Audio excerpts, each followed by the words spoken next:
CID को बुलाना पड़ेगा।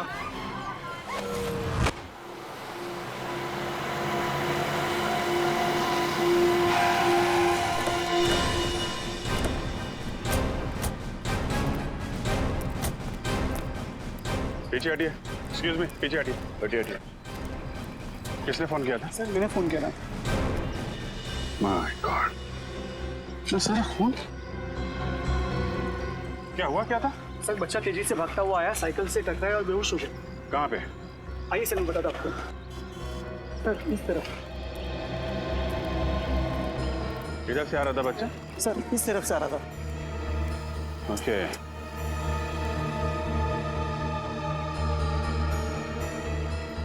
सर। हाँ सर लगता है वो खून बच्चे का नहीं है सर। क्या? खून बच्चे का नहीं है? नहीं सर, उसके शरीर पे कोई चोट के निशान नहीं है। तो फिर ये खून आया कहाँ से? हटना बेटा, हटो बेटा। बेटा घबराओ मत बेटा, हैं? आपको कुछ नहीं होगा। हम लोग सीआईडी से हैं? ये खून कैसे लगा आपको? हाँ? हाँ? सर लगता है किसी गहरे सपने में जिसकी वजह से कुछ बोल नहीं पा रहा। सर लगता है ये बच्चा देख नहीं सकता। पंकज एक काम कर, लड़का इस डायरेक्शन से आया ना, तुम इस तरफ जाओ और उधर जाके देखो कि कोई एक्सीडेंट वगैरह तो नहीं हुआ है। बेनी, बच्चे को फॉरेंसिक लैब लेके जाते हैं। सारों के साथ भी बताएंगे कि खून का राज क्या है।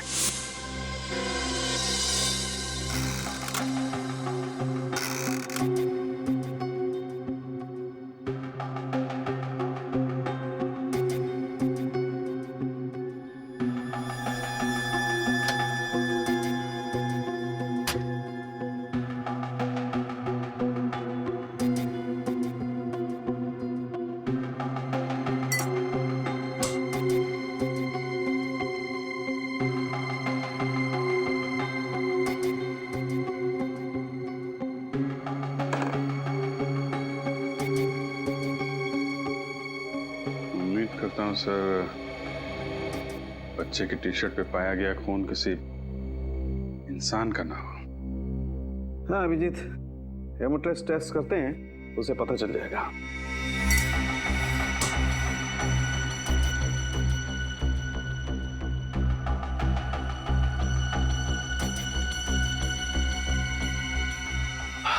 सॉरी अभिजीत, तुम्हारा मनचाहा जवाब नहीं दे सकता। इस शर्ट पर जो खून है वो इंसान का ही है। इंसान का खून है? बच्चे का तो नहीं है ना डॉक्टर साहब? नहीं, बच्चे का नहीं है, क्योंकि बच्चे को कहीं भी चोट नहीं लगी है। Thank God. पर इतना सारा खून आया कहां से होगा? सर? हाँ तारिका। सर इस चप्पल पे जो मिट्टी लगी हुई है उस पर खून मिला हुआ है और उसके साथ साथ घास का तिनका भी। घास का तिनका? मतलब ये बच्चा किसी गार्डन वगैरह से आया होगा। अभी पता करते हैं। तारिका जरा टेस्ट। सर। हाँ श्रेय? सर जिस जगह पर वो बच्चा मिला था, मैंने आसपास का पूरा इलाका छान मारा, कहीं भी कोई हादसा या एक्सीडेंट नहीं हुआ है। हाँ? पुलिस स्टेशन से चेक किया? जी सर, पिछले 15 दिनों में किसी के भी लापता होने की खबर दर्ज नहीं कराई गई है। कमाल है। फिर ये बच्चा आया कहां से होगा? अभिजीत। हाँ डॉक्टर साहब? अभिजीत, इस शर्ट पर एक नहीं 3 लोगों का खून मिला है। क्या 3 लोगों का खून? माय गॉड, मतलब 3 लोग जख्मी हुए हैं या फिर मारे गए। अभिजीत, आधार का अभिजीत इस मिट्टी में जंतु और कीटाणुनाशक दवाइयाँ मिली है। जंतु और कीटाणुनाशक दवाइयाँ? मतलब ये बात पक्की है कि बच्चा किसी खेत खलियान से ही गुजरा है। सर उस इलाके की छानबीन करते वक्त हमने वहाँ कुछ खेत और फार्म हाउसेस देखे थे। फार्म हाउस, घास का तिनका, जंतु और कीटनाशक दवाइयाँ, फार्म हाउस। वाह तारिका जी वाह, आपने तो हमारा काम आसान कर दिया। भाई साहब, सिर्फ तारिका जी ने आपका काम आसान किया? नहीं, ये ऐसा मैंने कब कहा? नहीं, लेकिन आपने ये भी तो नहीं कहा कि सालुखे ने कुछ किया है। सालों के साथ आप भी बिल्कुल क्यूट बच्चों की तरह बुरा मान जाते हो यार। एक तारिका, ये अभिजीत मेरी तारीफ कर रहा था कि मेरी टांग खींच रहा था? अरे सर आप भी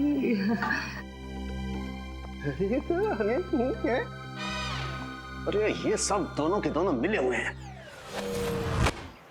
सर इतने सारे फार्म हाउस चेक किए, कहीं कुछ पता नहीं चला। हो सकता है यहाँ कुछ पता चल जाए।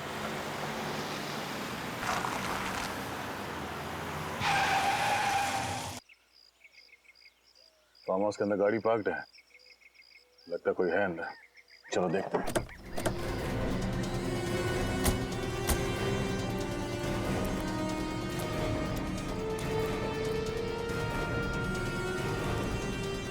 अंदर चल के देखते हैं।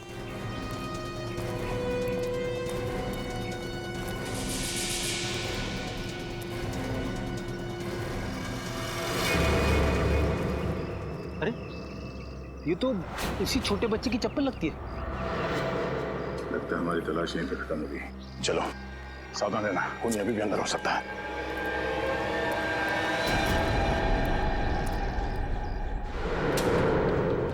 कोई है? हेल्प मी, बहुत दूर से आया हूं। Help me.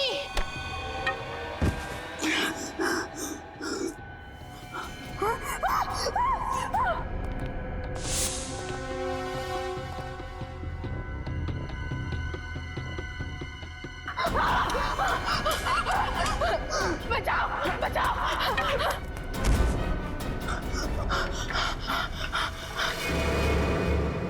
यहाँ पे कुछ भयानक हुआ है। देखो घर में कोई है क्या? चली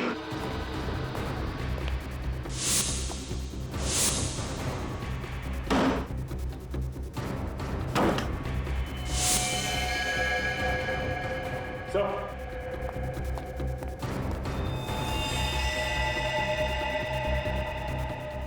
4 लाशें हैं घर में। फॉरेंसिक को बुलाओ।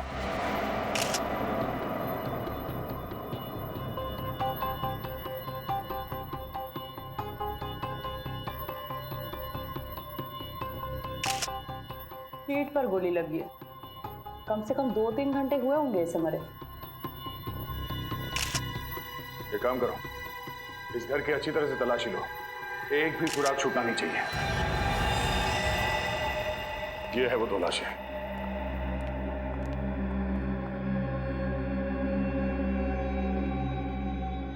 इसे भी ठीक छाती पर गोली मारी गई है, जैसे उस आदमी को कमरे में। यानी डॉक्टर सालों के ठीक बोल रहे थे। तो बच्चा यहाँ इन लाशों से टकराया होगा, जमीन पे गिरा और इन्हीं का खून उसके कपड़ों पे लग गया।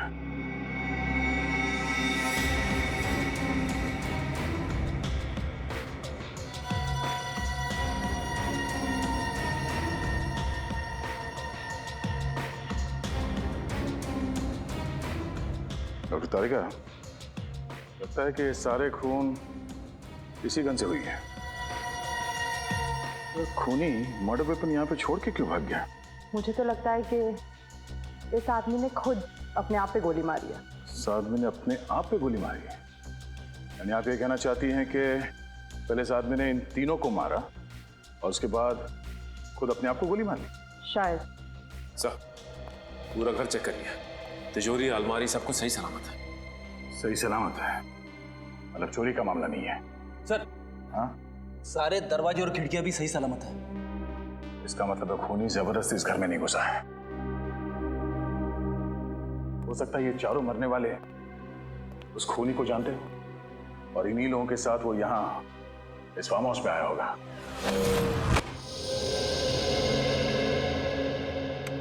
अरे क्या बात है डॉक्टर साहब, आज अकेले ही? क्यों, बहुत तकलीफ हो रही है? लैब अच्छी नहीं लग रही होगी, सुनी सुनी लग रही होगी। तारिका जी नहीं है ना? नहीं नहीं, मेरे वो मतलब नहीं था सर। अरे मैं जानता हूँ तुम्हारा मतलब यार, तुम बोलते कुछ और हो, तुम्हारे मन में कुछ और होता है। अरे सर, मैं इन चारों लाशों के खून के पीछे का मतलब जानने आया हूँ। आपको मालूम है तो बता दो बस। तुम मुझसे क्यों पूछ रहे हो भाई? जाकर के तारिका जी से पूछ लो, वो बता देंगी तुम्हें सब कुछ। सर आप तो बुरा मान गए। सारी दुनिया जानती है डॉक्टर सालुंखे के बगैर सीआईडी में आज तक एक केस भी सॉल्व नहीं हुआ है। अब आया ऊंट पहाड़ के नीचे, है ना? ऐसे बोला करो, अच्छे लगते हो। आओ बताता हूं। अभिजीत, ये जो चारों लाशें हैं, इनमें रायगर मोर्टिस अभी सेट होना शुरू हुआ है। लाशें अभी अकड़ना शुरू हुई हैं और मेरे ख्याल से इनकी मौत सवेरे 7 से 9 बजे के बीच में हुई है। और ये बैलिस्टिक रिपोर्ट क्या कहती है? गोली इसी गन से चली है। चारों की मौत इस गन से निकली हुई गोली से हुई है और इस गन पर खून के छींटे भी हैं। सर किसका खून है ये? सौरभ का खून है। सौरभ को पॉइंट ब्लैंक रेंज से गोली मारी गई है, जिसकी वजह से सौरभ का खून इस पर भी आकर के लग गया है। और एक बात, सिर्फ सौरभ के हाथ पर यहां गन पाउडर के निशान है। गन पाउडर सौरभ के हाथ में? तो आप ये कहना चाहते हैं कि सौरभ ने इन तीनों को गोली मारी और फिर खुद आत्महत्या कर ली? नहीं, मैं खुद कुछ नहीं कहना चाह रहा हूं, जो सबूत हैं वो कुछ कहना चाह रहे हैं। अब एक काम करो, बाकी का काम तुम खुद भी तो करो यार। हाँ ठीक है, करेंगे। हाँ, क्यों नहीं करेंगे? बाकी जो आप नहीं बता पा रहे हम डॉक्टर तारिका से पूछ लेंगे।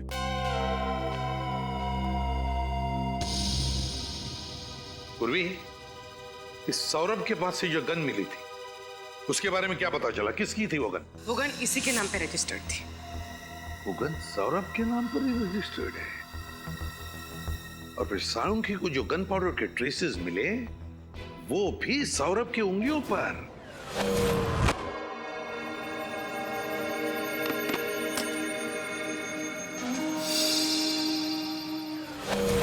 सर ये आनंद की बहन निशा जी आई।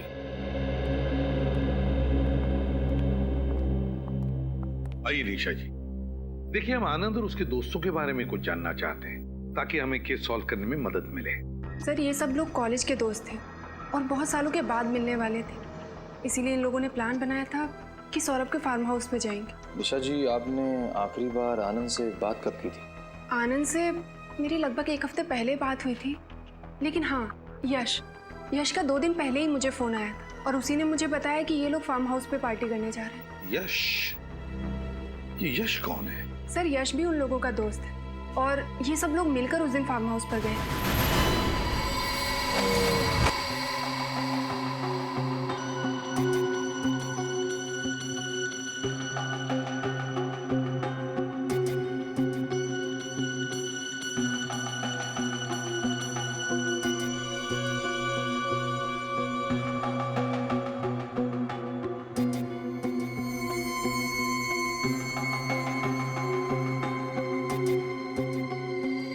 सौरभ, विशाल, आनंद और नितिन, 4 ही लोग तो थे फार्म हाउस पर। 4 नहीं सर, 5 लोग थे। 5? मतलब? यश भी तो था सर। यश भी इनके साथ था? लेकिन सर फार्म हाउस पे तो हमें सिर्फ 4 लाशें मिली थी। वही तो। सर तो फिर यश कहाँ गया होगा? और तो और सर, उसने किसी से कांटेक्ट करने की कोशिश क्यों नहीं की? यश के टेलीफोन नंबर्स है ना तुम्हारे पास? घर का सेलफोन नंबर वगैरह? हाँ सर।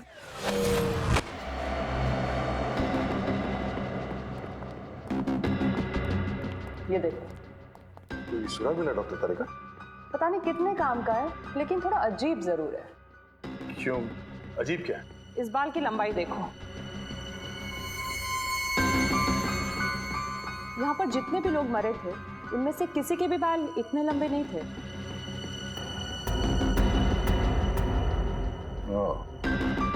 इसका मतलब है इन चारों के अलावा कोई और भी था, या कोई औरत। अब ये तो इस बाल के डीएनए टेस्ट से ही पता चलेगा। हाँ। मोबाइल बंद। मोबाइल बंद आ रहा है? सर, हाँ, यश के पिताजी से बात हुई। यश तो घर पे है ही नहीं। घर पर लौटा ही नहीं, सेलफोन बंद आ रहा है, कुछ तो गड़बड़ जरूर है। यश का फोटो है? हाँ सर, 1 मिनट। काम करो, यश का फोटो सारे police station, railway station, bus stand और चेक नाकों पर भेज दो और दया को भी इन्फॉर्म करो। यश का मिलना बहुत जरूरी है, बहुत जरूरी है। सर, ये दवाइयां और प्रिस्क्रिप्शन लेटर मिला है, इस पे सौरभ का नाम लिखा है। सौरभ, और प्रिस्क्रिप्शन दिया है डॉक्टर मुकेश ने। ये दवाई दिखाइए। ये दवाइयां तो अक्सर उन लोगों को दी जाती है जो डिप्रेशन और टेंशन के शिकार होते हैं। वाह, तो सौरभ को किस बात की टेंशन थी, अब वो तो ये डॉक्टर मुकेश ही बताएंगे।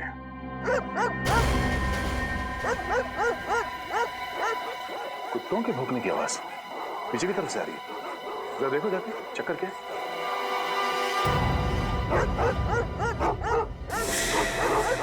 भौंकने की आवाज इधर से आ रही है, किस तरफ?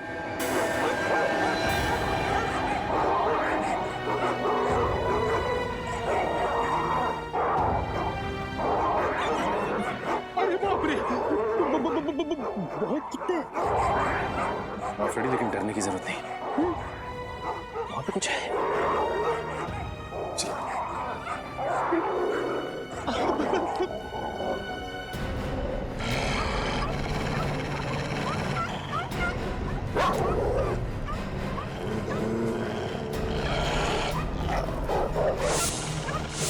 माय गॉड,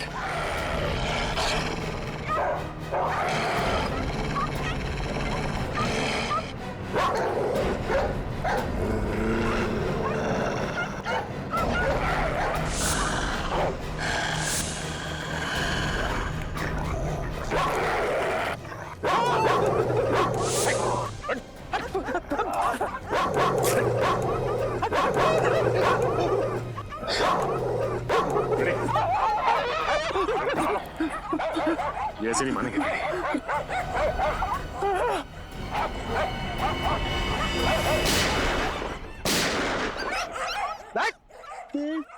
फ्रेडी से टक्कर?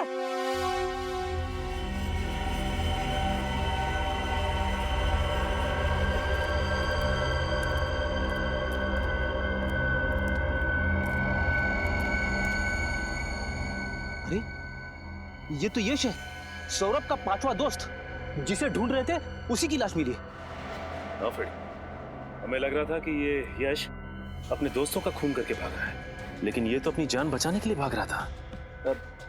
आपको ऐसा क्यों लग रहा है? ये देखो फ्रेडी, ये इसकी पीठ में यहाँ पीछे से गोली मारी गई है और एक गोली यहाँ किडनी के पास। लेकिन एक बात समझ में नहीं आ रही है, ये सारे खून कर कौन रहा है? सराई।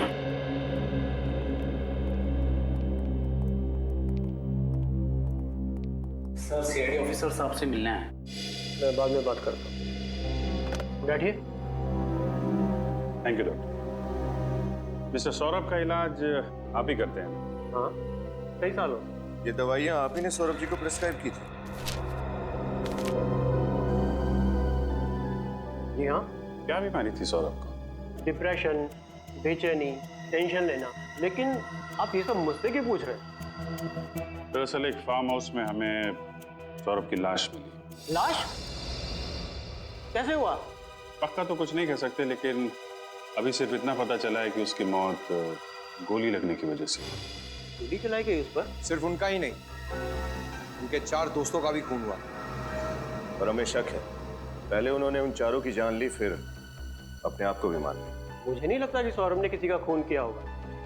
मैं कई सालों से उसका इलाज कर रहा हूँ और उसकी हालत में काफी सुधार था। लेकिन पूरी तरह से तो ठीक नहीं हुआ।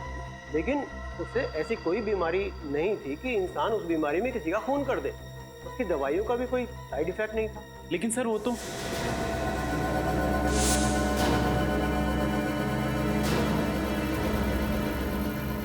ठीक है डॉक्टर साहब, थैंक यू वेरी मच।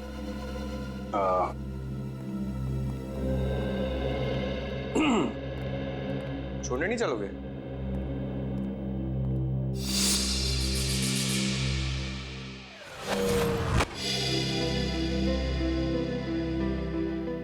यार, अंदर तुम कुछ कह रहे थे फिर एकदम से चुप हो गए, क्या बात है? जरा खुल के बताओ। नहीं सर, मैं कुछ नहीं कह रहा था सर। देखो, सौरभ के बारे में जो कुछ भी जानते हो मैं बता दूं। देखिए सर, मुझे ये सब मामले में मत घसीटिए सर। मैं गरीब आदमी हूँ सर, मेरी एक बूढ़ी माँ है सर। कुछ नहीं होगा तुम्हें, ये मेरा वादा है। जो कुछ जानते हो सच सच बता दो। घबराओ मत, आओ, बता दो सब कुछ।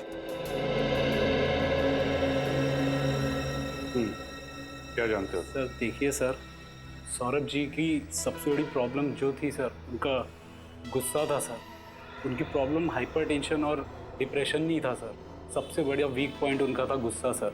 वो उस पर काबू नहीं कर पाते थे सर। हमारे सामने कभी कुछ ऐसा हुआ है? हाँ सर, एक बार हुआ था सर। हमारे यहाँ के एक पेशेंट पे उन्होंने हाथ उठा दिया था सर। क्यों? क्योंकि उनको ऐसा लगा सर उनका नंबर था और वो बीच में घुस गया सर। इतनी सी बात के लिए उन्होंने किसी पर हाथ उठा दिया? हाँ सर।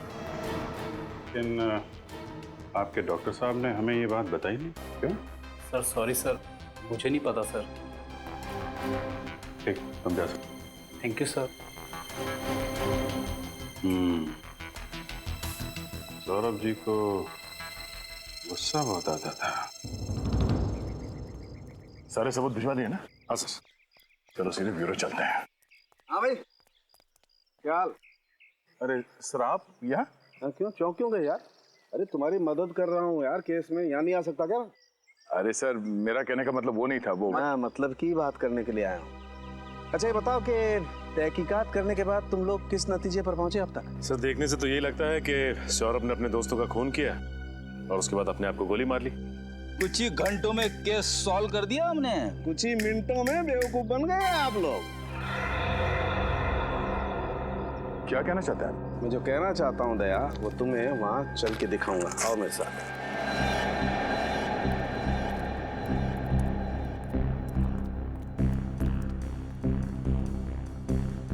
यही जगह है ना जहाँ पर सौरभ की लाश थी?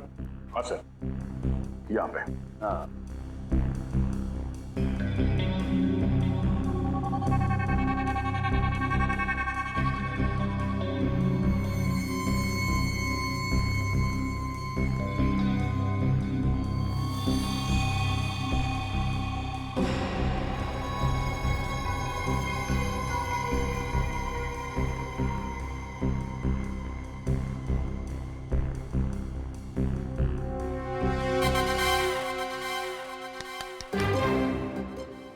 सौरभ बन जा। यानी कि मैं मर जाऊं? डॉक्टर साहब, मैं इतनी जल्दी मरना नहीं चाहता। अरे यार, ये आदमी हमेशा उल्टा ही क्यों सोचता है? फिर मैं तुझे मरने के लिए नहीं कह रहा हूँ फ्रेडी, मैं सिर्फ ये कह रहा हूँ इस सोफे पर जैसे सौरभ की लाश मिली थी वैसे जाकर के बैठ जा। हाँ। सौरभ बैठा हुआ नहीं था, लेटा हुआ था। लेटा हुआ?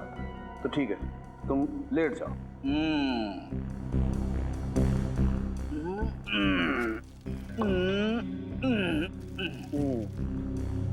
ऐसे ही लेटा हुआ था दया?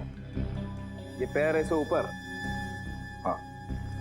और गर्दन ऐसे पीछे? पीछे की तरफ। ओह।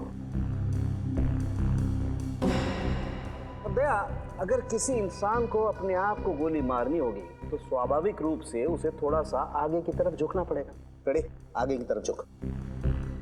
अरे क्या मुसीबत है डॉक्टर साहब? अरे मुसीबत कुछ नहीं है, जो कह रहा हूँ कर, आगे झुकना। कैसे झुकूं? अटक जाऊंगा। अरे पैर नीचे कर यार। हाँ। ऐसे ऐसे, ये। अब जैसे सौरभ ने अपने आप को गोली मारी थी ना, वैसे गोली मार। लेफ्ट हैंड से नहीं, राइट हैंड से। सौरभ लेफ्ट हैंडेड था। नहीं, सौरभ राइट हैंडेड था। वो राइट हैंडेड था, ये आपको कैसे पता चला? दया, मैंने सौरभ का ड्रिंक का ग्लास अच्छी तरह से चेक किया है। उस पे जितने भी फिंगरप्रिंट्स हैं सौरभ के, वो सब राइट हैंड के। इसलिए मैं कहता हूँ कि सौरभ राइट हैंडेड था। ऐसे कोई आदमी अपने आप को गोली मारेगा इस तरीके से बैठ करके, तो खोपड़ी से खून के छींटे जाएंगे वहां, इस तरफ, ऊपर की तरफ। लेकिन यहाँ तो खून के छींटे नहीं हैं, खून के छींटे हैं वहां, पीछे की तरफ। वो तभी जा सकते हैं जब आदमी ऐसे लेटा हो और कोई उसे यहां से गोली मारे। पैरों से। सौरभ की लाश यूं पड़ी हुई थी। अब दया, मैंने अपनी पूरी जिंदगी में किसी इंसान को ऐसे लेट करके अपने आप को गोली मारते हुए नहीं देखा। इसका मतलब है सौरभ ने आत्महत्या नहीं की थी, उसका भी खून किया गया है। बिल्कुल, सौरभ का खून ही हुआ है और किसी ने उसे तब गोली मारी है जब वो ऐसे पैर फैला करके आराम से सो रहा था।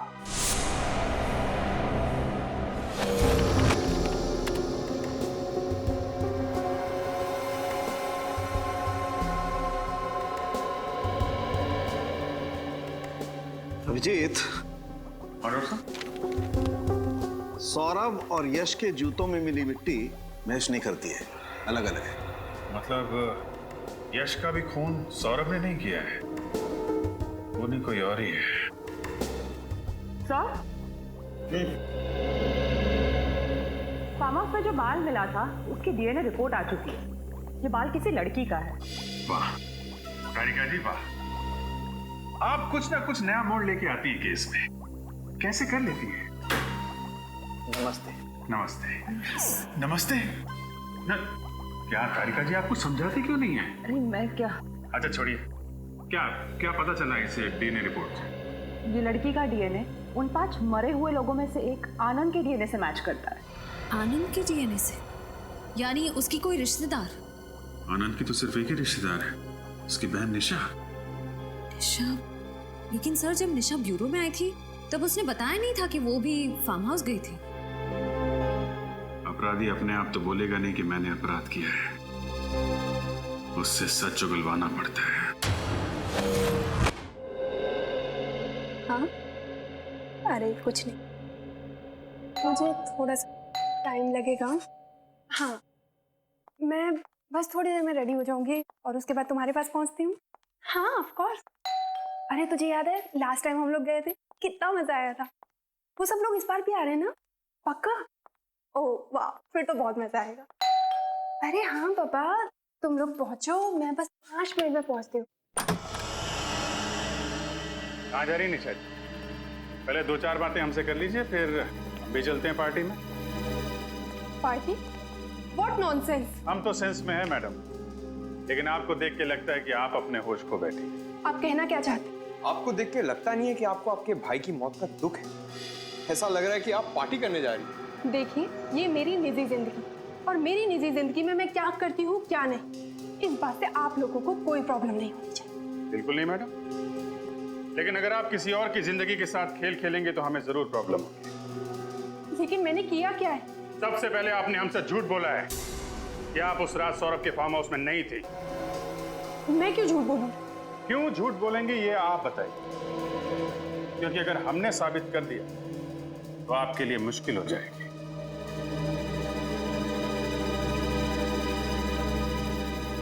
बोलिए बोलिए बोलिए, आराम से बोलिए।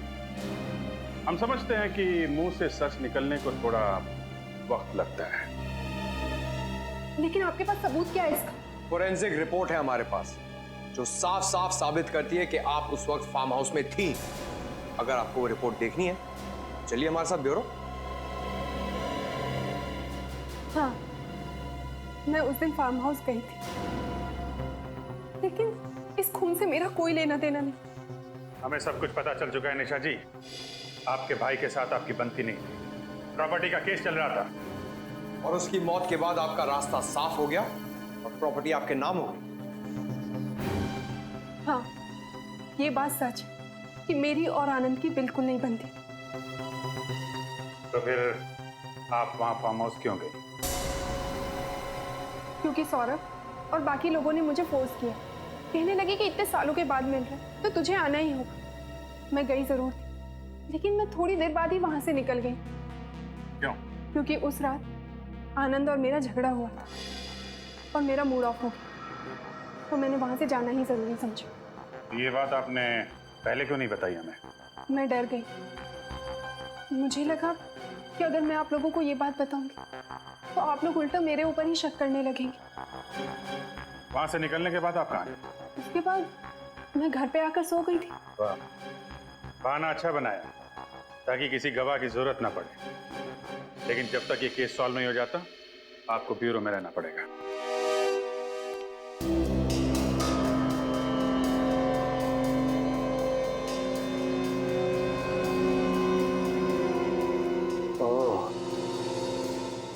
तारिका।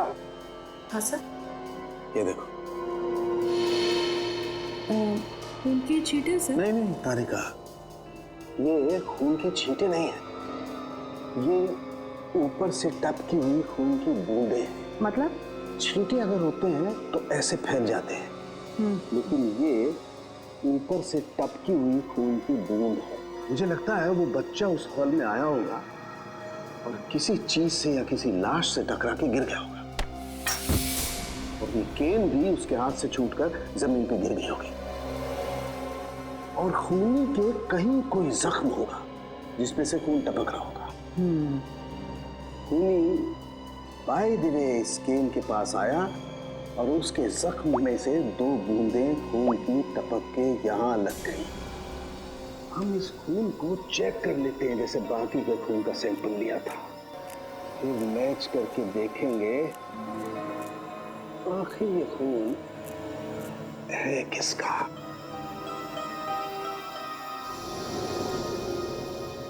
ये देखो तारिका, ये उन 5 लोगों के ब्लड का सैंपल है, और ये खून है जो इस केन पे लगा हुआ है। एक काम करो, अपने रिकॉर्ड में चेक करो कि किसी से मैच होता है क्या।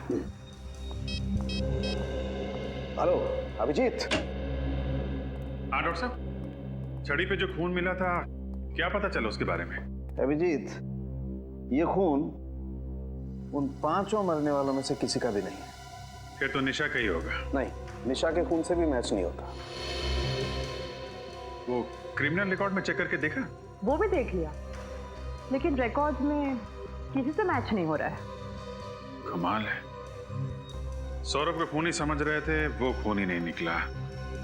निशा भी बेकसूर है, तो फिर खूनी है कौन?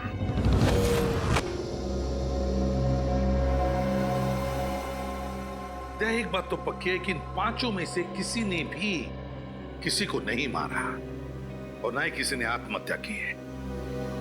सर, जिस किसी ने भी ये किया है उसे पहले से मालूम था कि ये 5 दोस्त उस फार्म हाउस में एक ही छत के नीचे मिलने वाले थे। मगर इन 5 को क्यों मारा? 5 को क्यों मारा? ऐसे भी क्या दुश्मनी? सर, ये 5 कॉलेज के टाइम के दोस्त थे सर। मतलब जो कुछ भी हुआ कॉलेज में हुआ, पर अब इन 5 की मौत के साथ वो राज भी दफन हो गया। सर, सौरभ के माता पिता। नमस्ते। माफ कीजिए हमें, हम आप लोगों को थोड़ी तकलीफ दे रहे हैं। बात यह है कि आपके बेटे के खूनी तक पहुंचने के लिए हमें आपकी थोड़ी मदद चाहिए। क्या आपके बेटे का किसी के साथ कोई झगड़ा वगड़ा था? किसी से कोई दुश्मनी? नहीं, दुश्मनी का तो सवाल ही नहीं उठता। बहुत शांत स्वभाव का था सर वो, किसी से ज्यादा बातें भी नहीं करता था वो। अच्छा ये बताइए कि आपका बेटा सौरभ डॉक्टर मुकेश के पास इलाज के लिए जाता था? जी हाँ। लेकिन क्यों? अपने चिड़चिड़ेपन, टेंशन और नींद ना आना, इसके लिए। मगर बचपन से वो ऐसा नहीं था सर, मुझे आज भी याद है। वो कॉलेज की आखिरी दिन वाली पार्टी की रात थी, बस उसी रात से वो ऐसा हो गया। क्या हुआ था उस रात को? पता नहीं सर, बस पार्टी से आया और सीधा ही अपने कमरे में चला गया। 3 दिन तक वो बाहर नहीं आया, ना कुछ खाया ना कुछ पिया, कुछ भी नहीं सर, कुछ भी नहीं। इसीलिए हमने डॉक्टर मुकेश की मदद ली, उनसे हमारे घरेलू संबंध है। बाद में वो धीरे धीरे ठीक भी हो रहा था। ये सब उसके कॉलेज के दोस्तों की वजह से हुआ। मैंने उसे मना किया था, उसने मेरी बात मानी और उनसे अपना रिश्ता भी तोड़ दिया।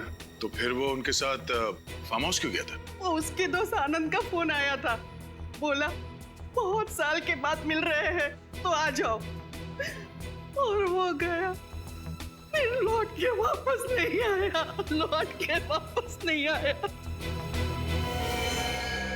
पूर्वी, जरा इन्हें छोड़ा ना। सर, इन पांचों के साथ जो कुछ भी हुआ उस फार्म हाउस में, उसका संबंध कॉलेज के आखिरी दिन वाले पार्टी से ही है सर। हाँ दया, तभी कुछ तो हुआ है। दया, पता लगाना पड़ेगा इन पांचों के बारे में, पता लगाना पड़ेगा इनके अतीत के बारे में, तभी पता चल जाएगा क्या हुआ था। सर, अजीत से फोन पर सारी बात हुई थी। उसने बोला था कि हल्के नीले कलर की टी शर्ट में यहीं पर जॉगिंग कर रहा है और यहाँ पर जो ठेला है उसी के पास मिलेगा। कोई दिख नहीं रहा सर यहाँ। देखते हैं। ये सामने से आ रहा है नीली शर्ट में, शायद यही है, अजीत ही है।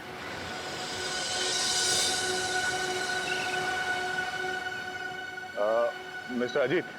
जी हाँ, आप लोग सीआईडी से? जी। कहिए सर, मैं आपकी क्या मदद कर सकता हूँ?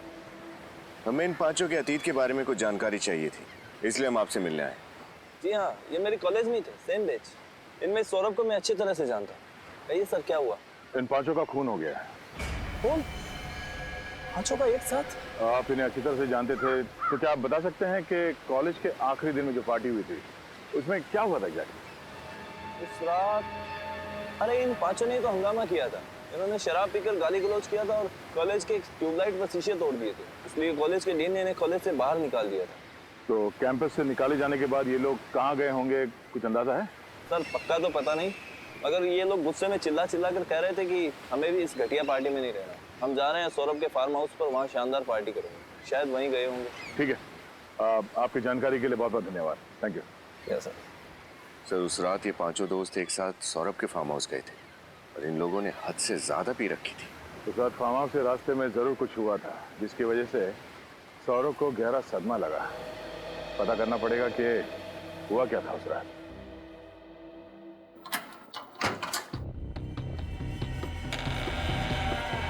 खूनी मेन दरवाजा खोलकर हॉल के अंदर आया, जो कि सौरभ और उसके दोस्त या तो बंद करना भूल गए थे या खूनी के हाथ में चाबी थी। सौरभ उस सोफे पर बैठा हुआ था। खूनी सौरभ के पास आया, उसने सौरभ के हाथ में गन पकड़ा दी और सौरभ के हाथों से ट्रिगर दबा दिया ताकि गन पाउडर का निशान सौरभ के हाथों पर आ जाए।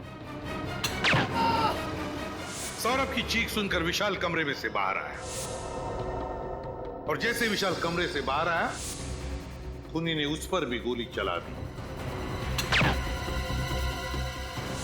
विशाल को गोली लगने के बाद आनंद और नितिन हॉल में आए। मुझे मत मारो। खूनी ने आनंद को भागने का मौका नहीं दिया और उसके सीने पे गोली मार दी। भागने का मौका मिलते नितिन दरवाजे की तरफ भागा।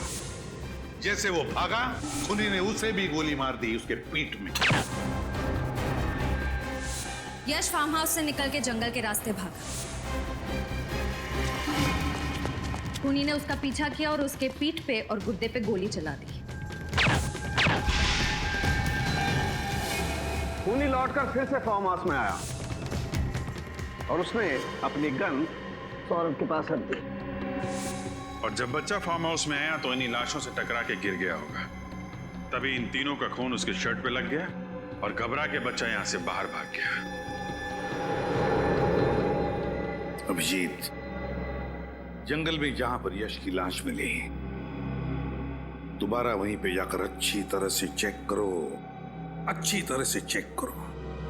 कोई ना कोई सुराग है जो हमारी आंखों से छूटा है।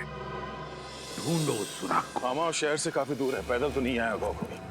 फिर यही वो जगह है जहां से हमें यश की लाश मिली थी सर, यहाँ से। एक काम करते हैं, आसपास अच्छी तरह से चेक करते हैं, कुछ ना कुछ तो जरूर मिलेगा। देखो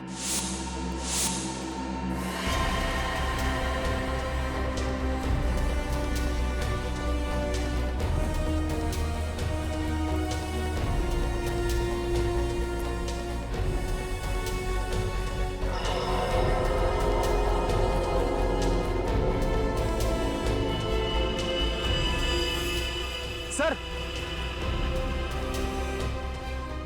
हाँ फ्रेडी, ये देखिए सर, शर्ट का फटा हुआ टुकड़ा, इस पे खून लगा है। हाँ, इसका मतलब खूनी यहाँ से भागा होगा और हड़बड़ी में उसका शर्ट इस झाड़ में फंस गया और उसे पता तक नहीं चला। सर, हाँ सचिन, ये देखिए सर, बाइक के टायर के निशान से। इसका मतलब है खूनी बाइक से यहाँ पे आया होगा।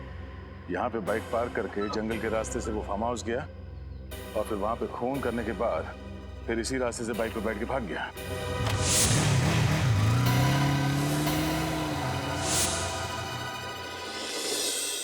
ओके। हाँ सर। सर, उस कपड़े के टुकड़े से उसे पहनने वाले का पता चला? देखो दया, कपड़ा किसने पहना था, खूनी कौन है, ये ढूंढना आप लोगों का काम है। मेरा काम है जो सुराग और सबूत मिले हैं उनकी जांच करके हकीकत आप लोगों के सामने रख देना। तो सर फिर इस सुराग से क्या हकीकत सामने आई है? इस कपड़े पर सौरभ के खून के अंश पाए गए और इस कपड़े पर मर्क्यूरी और कोयले के अंश भी मिले हैं। कोयला और मर्क्यूरी? शायद मेरे पास इसका जवाब है। जब हम नक्शे में फार्म हाउस ढूंढे थे तब मेरी नजर यहाँ पड़ी। एक कोयले का खान है यहाँ पे, फार्म हाउस के रास्ते पे। सर यानी कि ये खूनी कोयले की खदान में काम करता होगा या फिर उसके आसपास रहता होगा। सचिन 5 दोस्तों की मौत हुई। उनके एक और दोस्त अजीत का कहना है कि कॉलेज की पार्टी के बाद वो पांचों सौरभ की गाड़ी में फार्म हाउस जाने के लिए रवाना हुए थे और सर उसके अगले ही दिन ये आर्टिकल छपा था। जेपी मार्ग में हुई दुर्घटना। एक तेजी से आती कार ने राह चलते आदमी को टक्कर मार दी जिसकी जगह पे मौत हो गई। जेपी मार्ग? जेपी मार्ग तो ये फार्म हाउस के रास्ते पे पड़ता है। हाँ सर, और इन लोगों के निकलने के ठीक 45 मिनट बाद ये एक्सीडेंट हुआ था। सर हो सकता है कि ये सौरभ शराब के नशे में धुत होकर गाड़ी चला रहा और उसका एक्सीडेंट हो गया। हाँ, और इसीलिए उस हादसे के बाद वो गुमसुम हो गया और 3 दिन तक वो अपने कमरे से बाहर नहीं निकला। सो ये देखिए, इसमें यह भी लिखा हुआ है कि मरने वाले का 12 साल का बेटा इस एक्सीडेंट का चश्मदीद गवाह था, लेकिन गाड़ी चलाने वाला और उसके साथी वहां से भाग गए और कभी कानून के हाथ नहीं लगे। एक बात और सर, जिस आदमी का एक्सीडेंट हुआ था वो विजयनगर बस्ती में रहता था। विजयनगर बस्ती? और वो भी इस कोयले के खान के पास ही है।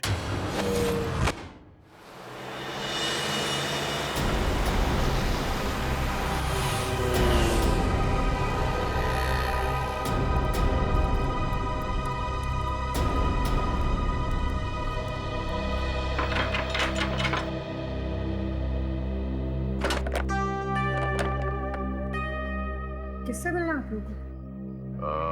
जी आप ही से मिलना है। हम लोग सीआईडी से हैं। सीआईडी? जी। ये फोटो आपके पति की है? जी हाँ, इनको गुजरे तो 8 साल हो गए। इनकी मौत एक रोड एक्सीडेंट में हुई थी। हाँ, लेकिन 8 साल पहले के केस में सीआईडी को क्या दिलचस्पी हो सकती है?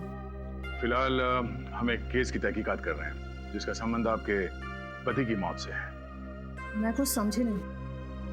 इस अखबार के हिसाब से जब आपके पति का एक्सीडेंट हुआ था उस वक्त आपका बेटा इकलौता चश्मदीद गवाह था, है ना? हाँ था तो, लेकिन उसका कुछ फायदा नहीं हुआ क्योंकि मेरे पति के खूनी पकड़े नहीं गए। अब आपका बेटा काफी बड़ा हो गया होगा। जी हाँ, बड़ा भी और समझदार भी। बहुत छोटी उम्र में घर की सारी जिम्मेदारियां संभाल ली थी उसने। आपका बेटा अभी घर पर नहीं है? जी नहीं, बाहर गया है किसी काम से, आता ही होगा। क्यों?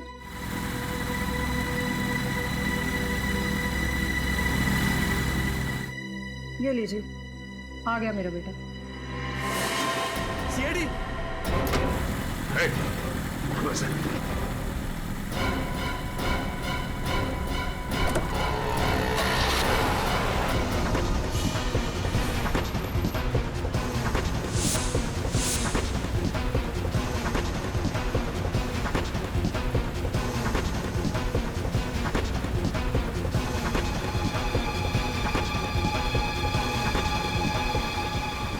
उसके जाएगा कहाँ?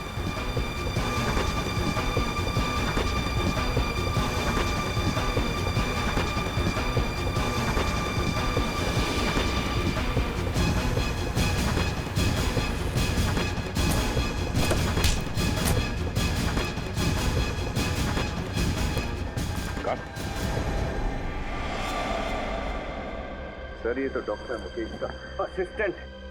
हमारा इलाज नहीं करोगे? हाँ? रंजीत, डॉक्टर मुकेश का असिस्टेंट रंजीत, उन 5 लोगों का खून तुमने ही किया है ना? हाँ मैंने ही खून किया है, लेकिन मुझे इस चीज का कोई पछतावा नहीं है, क्योंकि उनको जीने का कोई हक नहीं था। क्योंकि उनकी वजह से तुम्हारे बाबा की एक्सीडेंट में मौत हो गई थी। हाँ, मेरे बाबा ने मेरे आंख के सामने दम तोड़ा।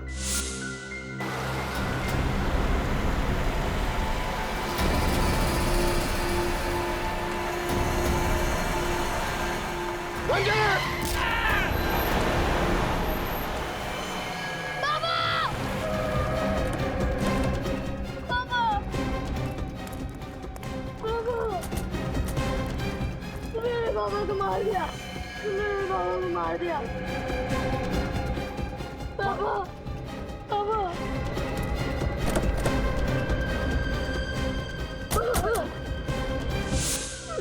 मैं उन्हें बचा भी नहीं सका, लेकिन वो 5 लोग बचा सकते थे। वो 5 गाड़ी से नीचे उतरे, मेरे पापा को तड़पता हुआ देखे हॉस्पिटल लेके जाने के बजाय वापस गाड़ी में बैठ के भाग गए। और इतने सालों के बाद भी तुम्हें उनका चेहरा याद रहा? एक एक का चेहरा मेरे आंख के सामने था, और अचानक एक दिन सौरभ मेरे सामने आ गया।